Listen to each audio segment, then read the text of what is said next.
हाँ, last class रे आमे जो स्ट्राटिग्राफी प्रिंसिपल सब पढ़ुଥିଲେ बेसिक प्रिंसिपल तो प्रिंसिपल ऑफ जोटा आम सुपरपोजिशन आ सेमिति तुम स्ट्राटिग्राफी प्रिंसिपल ऑफ जोटा क्रॉस कटिंग आ स्ट्राटिग्राफी प्रिंसिपल ऑफ जोटा फॉसिल असेंबलेजेस है एमती डिफरेंट टाइप ऑफ स्ट्रक्चर माने क्रॉस कटिंग रे सेमि तुम डिफरेंट टाइप ऑफ जोटा आमर अनकनफर्मिटी नॉन कन्फर्मिटी डिसकन्फर्मिटी एगुड़ा सब थी एंगुलर अनकन्फर्मिटी तो तापर पुणी सुपरपोजिशन आम देखुले कौटा ओल्डर कौटा यंगर बेड हाँ सेमती फॉसिल असेंबलेजेस कौ एज रे कौटा डोमिनेट फॉसिल थिला तो आज आम देखिया एटा तो सब डिफरेंट प्रिंसिपल आम पढ़ीदेले एबे आज आम देखिया स्ट्राटिग्राफिक कोरिलेशन है से कोरिलेशन ऑफ रॉक यूनिट जाए जाइए से पीडीएफ रे एटा मुझे नोट पढ़ू कहीं डिटेल देनी स्ट्राटिग्राफिक कोरिलेशन ये हम देखुचे है स्ट्राटिग्राफिक कोरिलेशन कौन बुझला तो स्ट्राटिग्राफिक कोरिलेशन होची जे stratigraphic correlation is a method of establishing the geochronological reaction relationship between the different areas and based on the geological investigations of many local successions बुझेला तो ये बुझ शुण से कौन कौन स्ट्राटिग्राफिक कोरिलेशन कौन ना गोटे धरा जाऊ सपोज गोटे सेम एज है कौन दीजिए ना ये कहला जे एस्टाब्लिशिंग ए जियोक्रोनोलॉजिकल रिलेशनशिप बिटवीन डिफरेंट एरिया माने एटा गोटे माने धर सपोज ओडिशा गोटे एरिया आउटला कर्णाटक गोटे एरिया दीटा एरिया भितर खेल माने जो दीटा एरिया भितर आमर स्टडी करा है geochronological relationship between different areas based on the geological investigation बुझला तो सपोज ओडिशार गोटे एरिया आउ गोटे एरियाटा आम कोरिलेट करवा बुझला तो आम एखिना कहवा जे कर्णाटक एरियाटा मेनली आर्कियन एरिया आर्कियन माने एबे बुझी एबे पढ़ाईनी सेटा आर्कियन टर्मटा पर माने ई कोरिलेशन सरला पर मु पढ़ेबी आर्कियन टर्म गुड़ाक माने टाइम स्केल जेतले पढ़ेबी बुझला तो सपोज तुम एबे बुझताओ जे कर्णाटकर गोटे एरियार रॉकटा ओडिशार गोटे एरियार रॉकर एज सहित सामान हो गला बुझला तो तेणुक से दीटा एज्र से दीटा एरिया को आम कहवा जे सेम एज्र रॉक गुड़ाक माने माने सेम एज रे फॉर्मेशन होइथिले एई एरिया रो रॉक गुड़ाक बुझिपारछ ना कथाटा माने आमर सपोज केउंझर रो गोटे रॉकटा तुमर आमर बस्तार काटन मध्य प्रदेश गोटे रीजन मध्य प्रदेश रो गोटे रॉक सहित एज सहित सामान होगा से एज स्टडीटा कौथुर करा जीवो तुमर जियोकेमिकल एनालिसिस करा जीवो बुझला तो सी सेटा कहला जे दीटा एज रो रॉक को माने दीटा एरिया रो सॉरी दीटा एरिया रो रॉकटा जदि गोटे सेम एज देखेले आमे ताकू ता माने कोन कहले कोरिलेट करि पारले तार आमे कहबा जे एई एरिया रो रॉकटा से माने अदर एरिया रो रॉक सहित समान एज देखो दैट मीन्स कोरिलेट करूची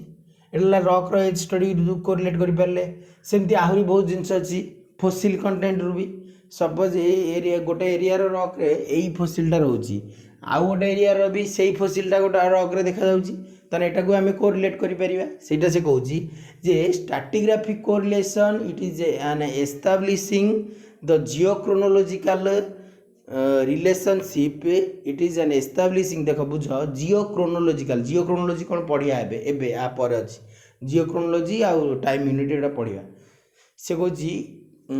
स्ट्राटिग्राफिक कोरिलेशन माने माने स्ट्राटिग्राफी कौन स्ट्राटिग्राफी आमे कौन जानथिले जे गोटे एज गोटे सक्सेसन रोची गोटे एरिया माने केमिति तुमर एरिया रॉक गुड़ाक सजे दैट इज द स्ट्राटिग्राफी ना ताने गोटे एरिया स्ट्राटिग्राफी को आउ गोटे एरिया स्ट्राटिग्राफी सहित आम जो कोरिलेट करें कह स्ट्राटिग्राफिक कोरिलेशन आ सेटा कौन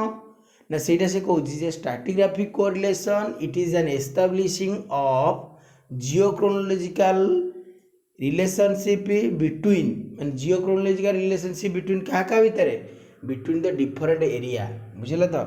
जियोक्रोनोलॉजिकल relationship between different areas based on geological investigation माने दीटा एरिया भितर आम जियोक्रोनोलॉजिकल एनालिसिस करवा आ सेही जियोक्रोनोलॉजिकल रिलेशनशिप जो आम देखा केमी देखा on the basis of geological investigation means तार जियोलॉजिकल इन्वेस्टिगेशन माने कौन जियोलॉजी रे कौन कौन आसे तार रॉक रो स्टडी करिवा माने से एरिया रॉक एरिया रॉक एडा होची जियोलॉजिकल इन्वेस्टिगेशन से एरिया रो फॉसिल कोन अछि जिंदे हम पढिले प्रिंसिपल रे से एरिया रे कोन फॉसिल कंटेंट अछि ए एरिया रे कोन फॉसिल कंटेंट अछि हां से एरिया रे तुमरो प्रिंसिपल ऑफ क्रॉस कटिंग माने मैग्मेटिक इंट्रूजन कोन होईची ए एरिया रे मैग्मेटिक इंट्रूजन कोन होईची बुझिला तो ये सब different type of geological investigation करा जीवो से एरिया रो रॉक रो एज केते ए एरिया रो रॉक रो एज केते एडा जियोलॉजिकल इन्वेस्टिगेशन से कहला जे by the help of geological investigation the geological geochronological relationship between two area दीटा एरिया भितर आम जियोक्रोनोलॉजिकल रिलेशनशिप बाहर करवा जियोक्रोनोलॉजी पढ़िया जोटा कि इयन एरा पीरियड इपोक अच्छी देख जियोक्रोनोलॉजी देखो इटा क्रोनोस्टैटिग्राफी जोटा यूनिट गुड़ाक है से कौन जियोक्रोनोलॉजी टाइम यूनिट माने केमिति जो डिफरेंट अच्छी सक्सेसन देखो एनोदेम एरादेम टर्शियरी सिस्टम एगुड़ा सब है तो सहीटा से कौन जे दीटा एरिया धर सपोज आर्कियान एरिया कि माने दीटा स्टेट रो आर्कियान एज रो रॉक नले टर्शियरी एज रो रॉक पालियोजोइक एज रो रॉक एटा सब स्ट्रैटिग्राफिकल टर्म एटा सब टाइम स्केल रे आसीबो बुझिला तो सेटा कहूँ जे ये खाली बुझी थाओ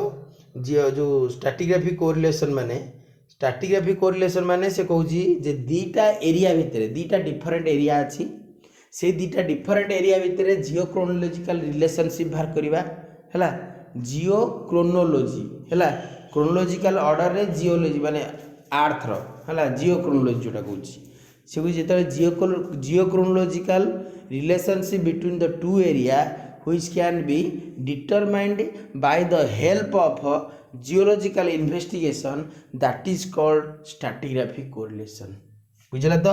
जियोलॉजिकल इन्वेस्टिगेशन कौन कौन एटा थ्री प्रिंसिपल टाइप लिथोस्ट्रैटिग्राफिक बायोस्ट्रैटिग्राफिक और क्रोनोस्ट्रैटिग्राफिक बुझला तो ये तीन टा कोरिलेशन हम देखिया बे स्ट्रैटिग्राफिक कोरिलेशन रे स्ट्रैटिग्राफिक कोरिलेशन कौन बुझे गेल तो स्ट्रैटिग्राफिक कोरिलेशन होची जे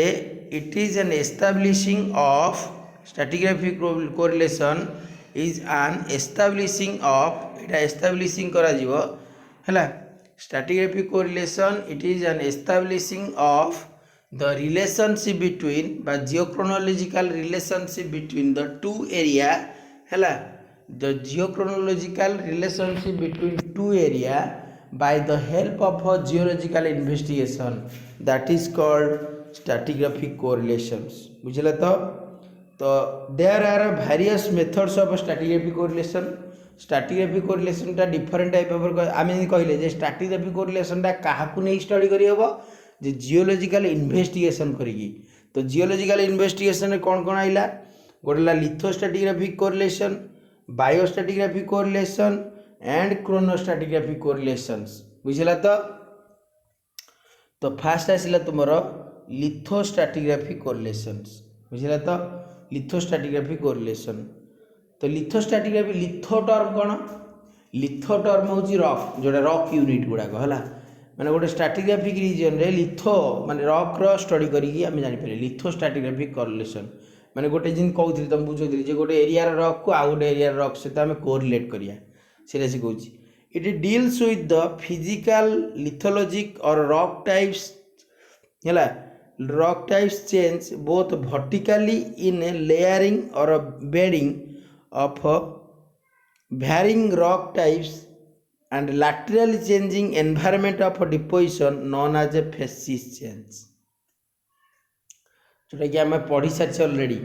पढ़ाऊली जोटे कौटे आमर सेडिमेंट्री जो पढ़ुली वाल्थस law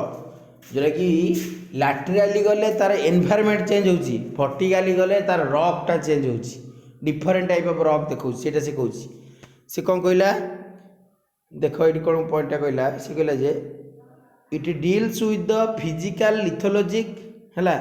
it deals with the physical lithologic or rock types change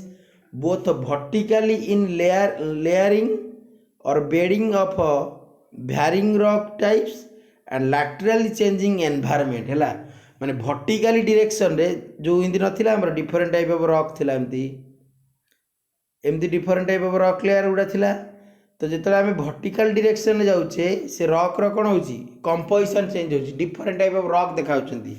जो आम क्रॉस कटिंग नहीं यार क्रॉस कटिंग लैटरल डायरेक्शन गले तार कौन है एनवायरनमेंट चेंज है दैट इज कॉल्ड फेसिस ना से कहे फेसिस चेंज माने change in rock types in vertical direction आउ change in environment in lateral direction that is called facies जोटा कि वाल्थर्स लॉ थिला। तापर आसला nature of lithostratigraphic unit it is distinguished and है delineated on the basis of lithologic characters है से कुछ recognised and defined by the observable physical characteristics of rock types which can be easily identified in the field है लिथोस्ट्रैटिग्राफिक unit कहूँ माने गोटे rock type टाक आम identify करें तार फिजिकल कैरेक्टरिस्टिक्स देखती आउ से फिजिकल कैरेक्टरिस्टिक्स रॉक टाक आम आइडेंटिफाई कर पारती आउ से रॉक टाक आम कोरिलेट करती आउ गोटे एरिया रॉक सहित है। देन आसला independent from the time concept माने एटा टाइम कॉन्सेप्ट रु इंडिपेंडेंट थाए इंडिपेंडेंट माने स्वाधीन है टाइम कॉन्सेप्ट अच्छे आ गए अच्छे टाइम कॉन्सेप्ट से कह the entire thickness of a unit at a place may be younger or older than entire thickness of same of other place से कह the entire thickness of a माने rock unit है से कौन entire thickness independent from the concept से independent from the time concept से कौन the entire thickness of a rock unit at a place गोटे place rock unit may be younger or older than the entire thickness of the same at the other place बुझे तो।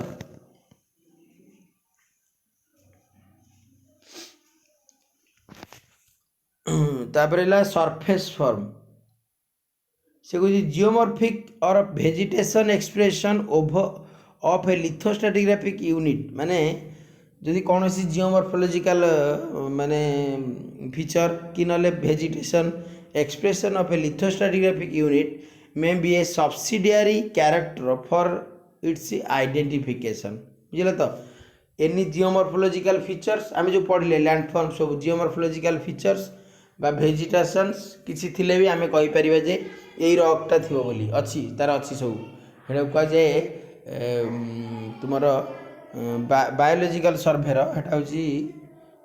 Jio botanical survey ताको कह जाए Jio botanical survey माने different type of vegetation थिले को type rock थी कही है जिओ बोटानिकल माने को ओर टाइप ओर मिनराल सब डिपोजिट होती से गुड़ा भी जना पड़ तुम जिओ बोटानिकल सर्भे बुझे तो। सरफेस फॉर्म कौन माने सरफेस फॉर्म माने आर्थर सरफेस उपर कौन यहाँ कि लिथोस्ट्रैटिग्राफिक कोरिलेट केमती करा जाए कौ टर्म में गोटे सरफेस फॉर्म रे करा जाउची आ गोटे ये पूर्वटा पड़ेगा यहाँ independent from the time concept है से कह बेले बेले कौन हुए ना एंटायर थिकनेसटा तुम बेले बेले अदर माने गोटे आउ गोटे एरिया रॉक ठारू ओल्डर कि यंगर भी हो पारि थाए। आ गोटे जो कहला नेचर ऑफ लिथोस्ट्रैटिग्राफिक यूनिट माने डिस्टिंग्विश्ड करा जाए on the basis of lithological character माने फिजिकल कैरेक्टर रु है आ गोटे लिथोस्ट्रैटिक कोरिलेशनटा देखते बुझे तो ये तो सहीटा कह सरफेस फॉर्म आम कौन जानले ना कौन जदि जियोमॉर्फोलॉजिकल लैंडफॉर्म रहा कि ना कौन वेजिटेशन रहा आम से एरिया रॉक टाइप कहीपर जदि से वेजिटेशन बा से लैंडफॉर्मटा देखागला कौटी अदर कौटी एरिया देखागला सेठे भी आम सेम कहीपर कोरिलेट करें यहीटा सेम वेजिटेशन अच्छी सपोज गोटे स्टेट्रे देखाला ओडिशा रे तुम यही वेजिटेशनटा अच्छी वेजिटेशन माने गछ तो यही वेजिटेशन रही तो तुम से नेक्स्ट माने आउ गोटे स्टेट रे तुम से वेजिटेशन देखागला तो तेणुक आम कौन करवा ना सेम रॉक टाइप कहवा तो यहाँ कोरिलेट करागला दुईटा एरिया भितर से कहूँ। देन आसला इनफॉर्मल यूनिट है bed horizon and zone are informal है informal terminology these can be expressed as sandy shale shaly bed and coal bearing horizon से कौच माने इनफॉर्मल यूनिट गुड़ाक माने फॉर्मल मीन्स माने कौ देख bed horizon and zone are informal terminology. This can be expressed as sandy shell, shelly bed, coal bearing horizon. माने ये जो टर्म गुड़ाक यूज करा जाए से कहूँ माने स्ट्राटिग्राफी रे माने लिथोस्ट्राटिग्राफिक यूनिट रे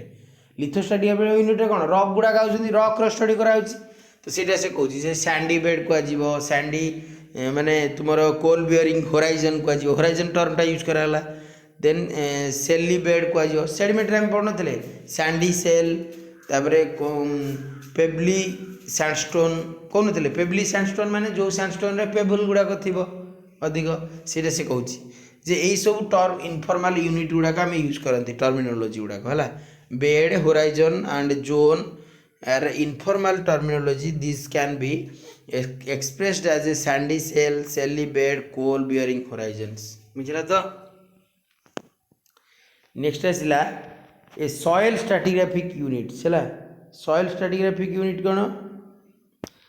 लिथोस्ट्राटिग्राफिक यूनिट पढ़ुचे तो सही सॉइल विषय भी देखुचे से कहूँ can be grouped under the soil stratigraphic units if their physical characteristics and stratigraphic relations permit recognition and mapped as a stratigraphic unit है example a desert soil of Rajasthan है और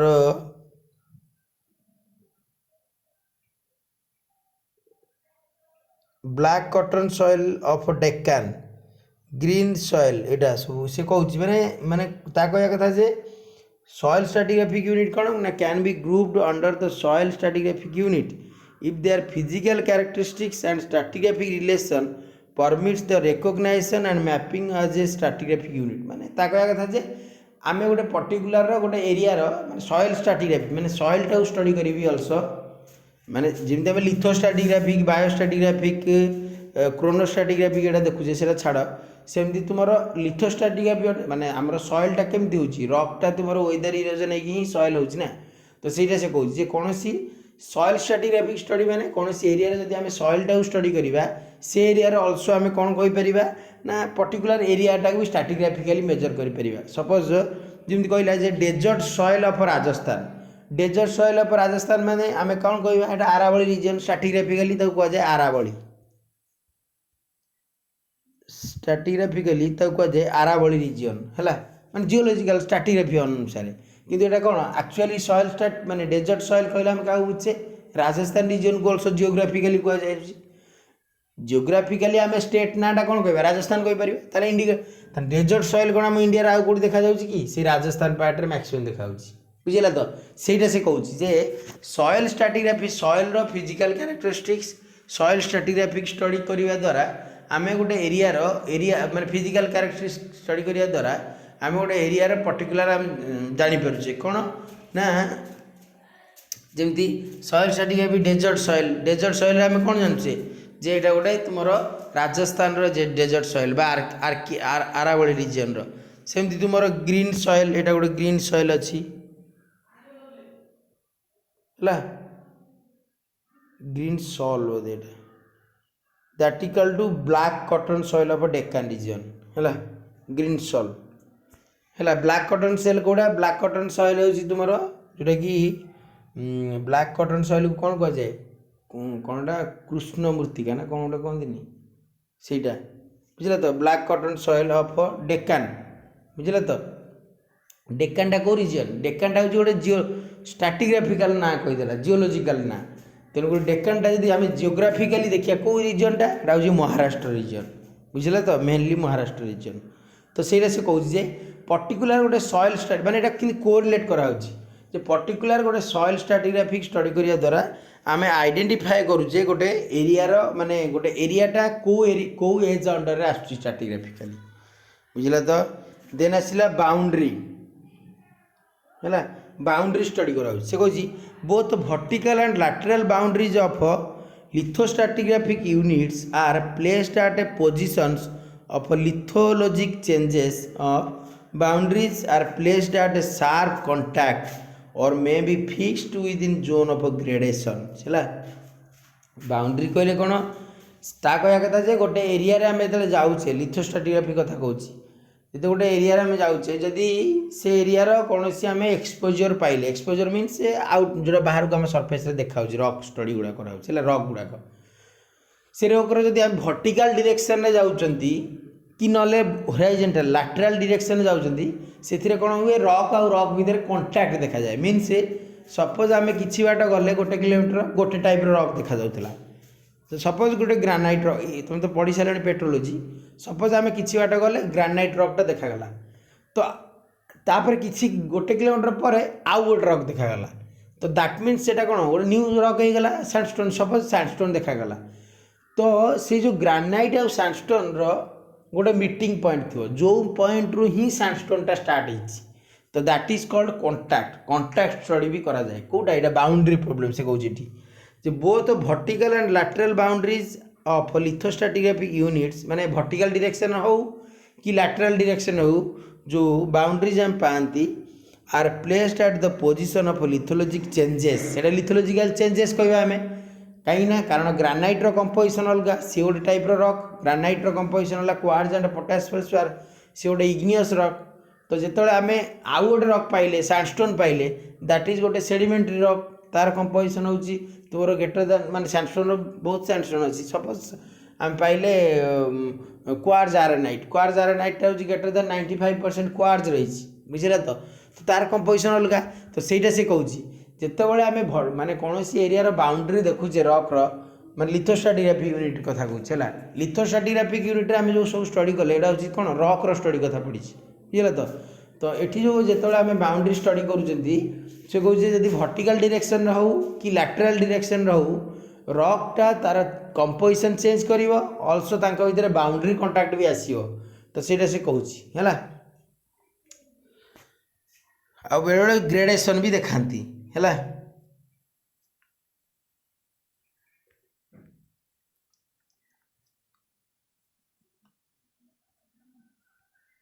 ବୁଝିଲା ତ, ତାହେଲେ ଏତିକି ପର୍ଯ୍ୟନ୍ତ ଆମେ ଦେଖିଛେ। ଆଉ ଥରେ କହିଦେଉଛି ଶୁଣ। ପ୍ରଥମେ ଆସିଲା ଷ୍ଟ୍ରାଟିଗ୍ରାଫିକ୍ କୋରିଲେସନ୍। ଷ୍ଟ୍ରାଟିଗ୍ରାଫିକ୍ କୋରିଲେସନ୍ କ'ଣ କହିଲା ନା, ଇଟ୍ is an establishing of ଜିଓକ୍ରୋନୋଲୋଜିକାଲ relation. ଆଉ ଥରେ ବୁଝ, it is an establishing of geochronological relationship between କାହା ଭିତରେ, two different area by the help of geological investigation, that is called stratigraphic correlation. ଆଉ stratigraphic correlations are of 3 types. One is a lithostratigraphic correlation, other is chronostratigraphic correlation,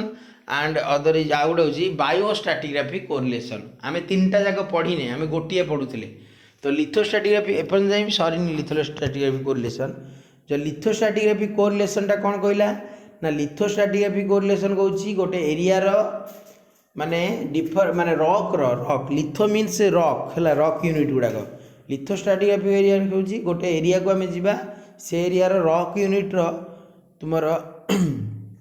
changes ଦେଖିବା, variation ଦେଖିବା, ତାର କମ୍ପୋଜିସନାଲ୍ physical appearance, ଏଇସବୁ ଦେଖିକିରି ଆମେ study କରିକି ଆମର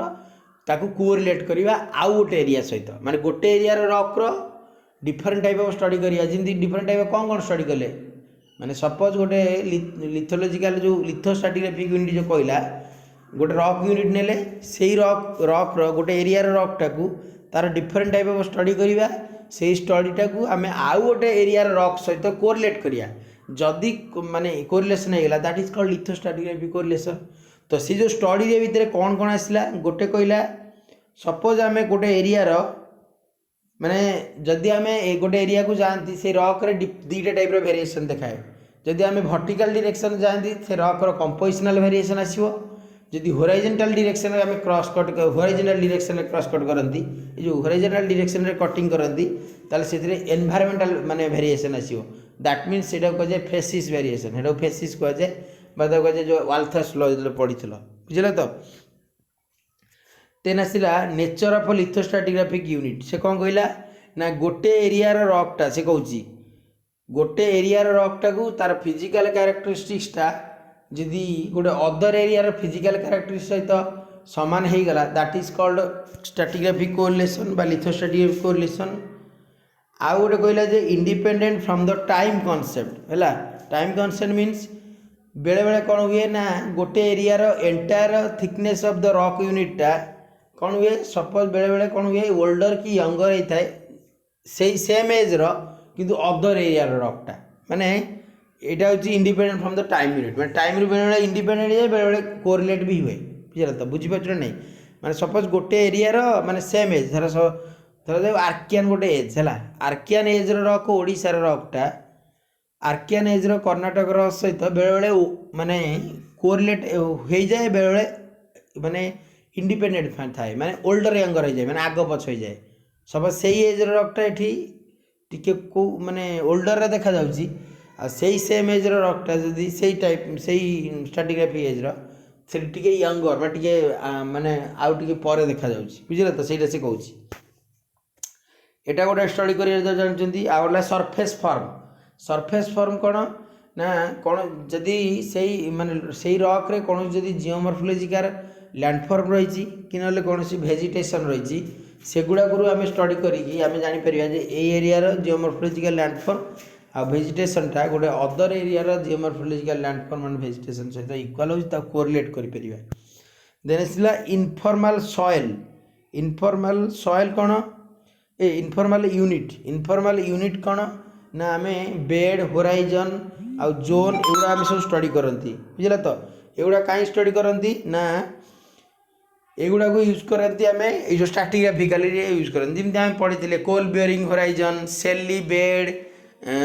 पेबली sandstone सेली सैंडस्टोन सैंडी सेल एगुड़ा सब ये टर्म गुड़ा यूज करा जाए देन आसला कौन कौन लिथोस्ट्रैटिग्राफी से पढ़ुचे आ गोटे कहला जे सॉइल स्ट्रैटिग्राफिक यूनिट कौन ना जदि कौन सी एरिया सॉइल स्टडी करागला सपोज इन डेजर्ट सॉइल गोटे इंडिकेटर गोटे गुड इंडिकेटर ऑफ द कौन डेजर्ट एरिया बा आर्कियान जो आरावली एरिया आरावलटा हूँ गोटे जियोलॉजिकल नाटा से गोटे माने आरावली रिजनटा हूँ तुम मेनली इंडिकेट करे राजस्थान को जोटा कि सॉइल स्ट्रैटिग्राफिक यूनिट बोली कह जाए क्लीयर है सेमती डेकान माने पर्टिकुलर सॉइल अच्छा जे यही सॉइलटा ये मिले जमी alluvial soil mainly coastal part of India alluvial soil गुड़ाक सेमती तुम डेजर्ट सॉइल मेनली तुम राजस्थान आरावल रीजन तुम cotton soil black cotton soil एटा हूँ तुम कौन मेनली तुम Deccan trap area Maharashtra region सेमती डिफरेंट टाइप ऑफ सॉइल अच्छी है देन आसला बाउंड्री कौन कहला ना से कहला जे रॉक गुड़ाक जो आम भर्टिकाली जाती आइदर होराइजोंटाल भी जाती से रॉक गुड़ा कौन होता है ताकर कौन हुए रॉक भितर डिफरेंट चेंजेस आसे तो सपोज आम फील्ड रे जाइए गोटे रॉकटा माने आम किछि बाट चलले गोटे सेम टाइप ऑफ रॉक देखाइला माने गोटे रॉक देखागला पुणी किछि बाट पर आउ गोटे रॉक देखागला माने ता कहया कथा जे से दीटार रॉक भितर कौन फिजिकल कैरेक्टरिस्टिक्स चेंज हो से दीटा रॉक भितर बोथ को भितर कंपोजिशनल वेरिएशन भी आसीजिवो ऑल्सो तांको भितर आम गोटे कॉन्टैक्ट पॉइंट भी पाइबा सेटा को फील्ड रे स्टडी करा जाए बुझीला तो क्लियरली माने लिथोस्ट्रैटिग्राफिकली स्टडी करने माने लिथो माने एगुड़ा सब कौन लिथोस्ट्रैटिग्राफी कोरिलेशन माने गोटे एरिया रॉक यूनिट को आउ गोटे एरिया रॉक यूनिट सहित कोरिलेशन करा जाए ये स्टडी करा जाए गोटे बाउंड्री स्टडी करा जाए सरफेस फॉर्म सॉइल स्ट्रैटिग्राफी आउ तुम इनफॉर्मल यूनिट सब यूज करा जाए आउ तुम एज गोटे एज रॉकटा को आउ गोटे एज रॉक सहित ये करा जाए बुझला तो तापर आसला तुम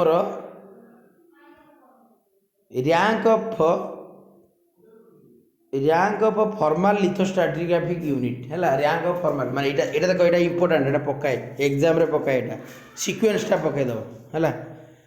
से रैंक ऑफ फॉर्मल लिथोस्ट्रैटिग्राफिक यूनिट कौन गोटे फास्ट होची एटा सब एटा मन रख जिते टाइम स्केल मुझे पढ़ेबी जियोलॉजिकल टाइम स्केल आपर चैप्टर स्ट्रैटिग्राफिक कोरिलेशन चैप्टर सरले स्ट्रैटिग्राफिक कोरिलेशन तीनटा पढ़ा लिथोस्ट्रैटिग्राफिक कोरिलेशन बायोस्ट्रैटिग्राफी कोनोस्ट्रैटिग्राफी एबे लिथोस्ट्रैटिग्राफी चली लिथोस्ट्रैटिग्राफी देख सिक्वेंसटा मन रख से सिक्वेंस अनुसार ही टाइम स्केल आम यूज करिया सब जिनस एटा फास्ट आसला सुपर ग्रुप देन आसला ग्रुप सब बड़ जोटा सुपर ग्रुप देन आसला सब ग्रुप देन आसला फॉर्मेशन देन आसला मेंबर है देन तले आसो बेड एटा कटि जाइए बेड हम बुझल तो कौन कौन super group sub group formation member bed तापर है तो ସେଇଟା ସେ କହୁଛି ଏଇଟା ହେଉଛି ତୁମର ଲିଥୋଷ୍ଟ୍ରାଟିଗ୍ରାଫିକ୍ ୟୁନିଟ୍ର ମାନେ ସିକ୍ୱେନ୍ସଟା। ଲିଥୋଷ୍ଟ୍ରାଟିଗ୍ରାଫିକ୍ କୋରିଲେସନ୍ ଆର୍ ମେଡ୍ ବାଇ କ'ଣ ଗୋଟେ ହେଲା continuity of contact between the unit, ମାନେ ଦୁଇଟା से कौन continuity of contact between the unit माने दीटा रॉक यूनिट भितर जो कंटाक्टा कंटिन्यूटी थिले आम लिथोस्ट्राटिग्राफिक कोरिलेशन करि परिबा। माने दीटा धर जो कहूली जे दीटा रॉक अच्छी दीटा रॉक भितर जदि कंटाक्टा कंटिन्यूटी देखला आम तार कोरिलेशन करि परिबा। Then lateral tracing of marker bed माने जदि आम गोटे रॉक गोटे एरिया रॉक यूनिट को आम लैटरली बा होराइजेंटली ट्रेसिंग करिबा मैपिंग करिया मार्कर करिबा बेड करि परिबा बुझिला तो। देन आसला लिथोलॉजी की सिमिलारिटी माने गोटे एरिया रॉकटा धरा जाऊ माने एई एरिया रे ग्रेनाइट देखा जाउची सेडा आर्कियानेज रे देखा गला माने ओडिसा रा आउ गोटे एरिया आर्कियानेज रे देखिया हमें से रॉक देखा उछ नै ला similarity. Then stratigraphic position of the strata माने से एरिया रे स्ट्राटाटा तुमरो आर्कियानेज माने पैलेओजोइक एज रे देखा जाउची से एरिया रे सेही स्ट्राटाटा को एज रे देखा जाउची एटा कोरिलेट करबा एटा से कहउची। देन स्ट्रक्चरल कैरेक्टरिस्टिक्स माने धरा जाऊ सपोज ए एरिया रे तुमरो एतिकी एज रे एई स्ट्रक्चरटा देखा गला तो माने अदर स्टेट रे सेही एज रे कोन देखा जाउची सेटा कोरिलेट करिया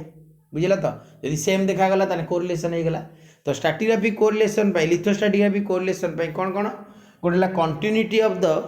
कांटेक्ट बिटवीन द बेड माने दीटा बेड भितर जो कांटेक्ट रो कंटिन्यूटी। नेक्स्ट आसिला lateral tracing of marker bed माने होराइजेंटल ट्रेसिंग करिबा ऑफ द मार्कर बेड रो। देन लिथोलॉजिक सिमिलारिटी माने रॉक रो कंपोजिशन सिमिलारिटी आउला stratigraphic position of the strata गोटे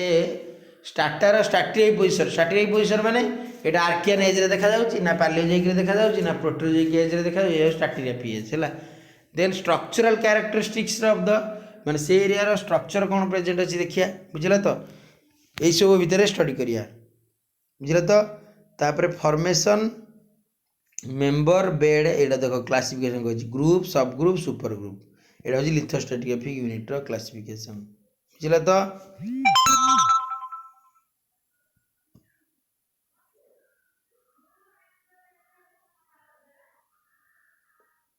फंडामेंटल जो येटा फॉर्मेशन कौन गोटे लिथोस्ट्रैटिग्राफिक यूनिट रो गोटे क्लासिफिकेशन जो करथिली super group sub group formation member bed कलिनी फॉर्मेशन टा होची गोटे कौन गोटे फंडामेंटल यूनिट मन रखथिबो it is the fundamental unit in lithostratigraphic unit केबे केतळे भी कंफ्यूजन हो एटा कंफ्यूजन हबो मु जानि छी काहे ना बेड जो फॉर्मेशन मेंबर आ बेड अछि बेड के लास्ट रे लिथोस्ट्रैटिग्राफिक यूनिट रो देखुन एटी ये जो लिथोस्ट्रैटिग्राफिक यूनिट रो एटा ला फॉर्मेशन देन मेंबर देन आपर अछि बेड बुझिला तो सब बेले जानिथिबो फॉर्मेशन टा होची तुमरो कोन गोटे बेसिक यूनिट एटा गोटे फंडामेंटल यूनिट ऑफ कार लिथोस्ट्रैटिग्राफिक यूनिट रो केबे भी बेड को भाबियोनी हला काने बेड टा सब लास्ट बोली तुम सेटा भाबियो सेटा से कहूची जे it is the fundamental unit in lithostratigraphic classification characterized by a typical lithological association and homogeneity है से कह जे माने जो क्लासिफिकेशन टा characterized by a typical lithologic association माने गोटे रॉक रो माने लिथोलॉजिक मींस रॉक रो एसोसिएशन माने एरिया रो कोन कोन रॉक अछि हैला एंड होमोजेनिटी एवं कोन होमोजेनियस देखा जाउछि it is a mappable unit कोडा फॉर्मेशन टा होछि गोटे कोन गोटे फंडामेंटल लिथोस्ट्रैटिग्राफिक यूनिट टा आ जोटा कि आमे फॉर्मेशन द्वारा आमे जानि पढ़िया टाइम स्केल अच्छी सब फॉर्मेशन गुड़ाक है फॉर्मेशन रे जिंदी तुमरो से कहबो जे एई फॉर्मेशन रे एई रॉक एसोसिएशन अछि माने एई रॉक गुड़ाक रहिछन सेटा से कहूछि and homogeneity it should have a this following characters एते क्लियरली जानिया कथा नो डिटेल्स तथापि कहि दोछि से कहूछि it should have a some degree of internal lithologic homogeneity or distinctive lithologic features है it may include a single rock type example predominantly sandstone or repetition of two or more rock types example sandstone shale coal है or of the composition which itself may form a unit compared to the adjacent rocks. Unit example, adjacent rock unit example interbedded ophiolites and sediments. से कहूँ जे माने गोटे फर्मे ये पाराटा पड़ला है से कहूँ बेले बेले कौन हुए गोटे टाइप रक देखा जाए बेले बेले दीटा टाइप भी देखा जाए बेले बेले अल्टरनेटिव तीनटा भी देखा जाए सीटा कहूँ it may be include a single रक टाइप एग्जांपल देला कौन तार प्रिडोमिनेटली ओनली सैंडस्टोन बेले बेले और रिपीटेशन ऑफ टू और मोर रक टाइप्स से कहूँ एग्जांपल देला सैंडस्टोन सेल कोल तीन टाइप देखाला or of composition which itself may form a unit compare to the adjacent rock unit example interbedded ophiolite and sediments जहाँ भीतर अलग डिफरेंट टाइप से कहूँ जे गोटे फॉर्मेशन हूँ गोटे कौन गोटे फंडामेंटल यूनिट ऑफ लिथोस्ट्राटिग्राफी कोरिलेशन आ जोटा कि तुम इंडिकेट करुच्ची गोटे रॉक रो एसोसिएशन माने यही फॉर्मेशन रे कौन रॉक एसोसिएट अच्छी whether it is single rock type whether it is alternatively two or more rock types whether it is alternatively two or more other succession भी ऑल्सो माने rock types also जोटा कि ओफियोलाइट sediments जोटा से कहूँ माने सेटा से कहला जे फॉर्मेशन कहले आमे गोटे रॉक एसोसिएशन को बुझाती बुझेगा तो कौन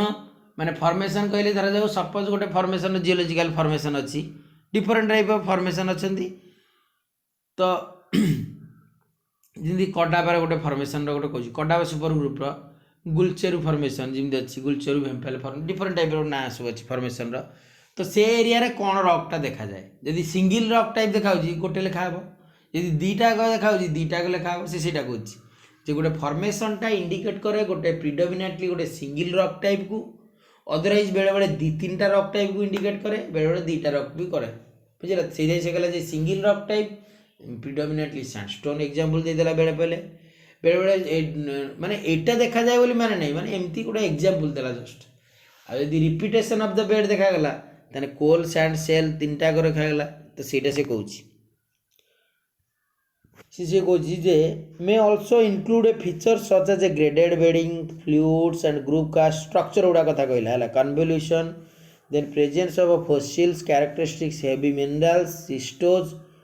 हाँ हॉर्नफेल्सिक स्ट्रक्चर पढ़ी एटा मेटामॉर्फिक रे हॉर्नफेल्स गुड़ाक हॉर्नफेल्सिक स्ट्रक्चर देखाए है हॉर्नफेल्स गुड़ा कहे पायरोक्सिन जोटा कि तुम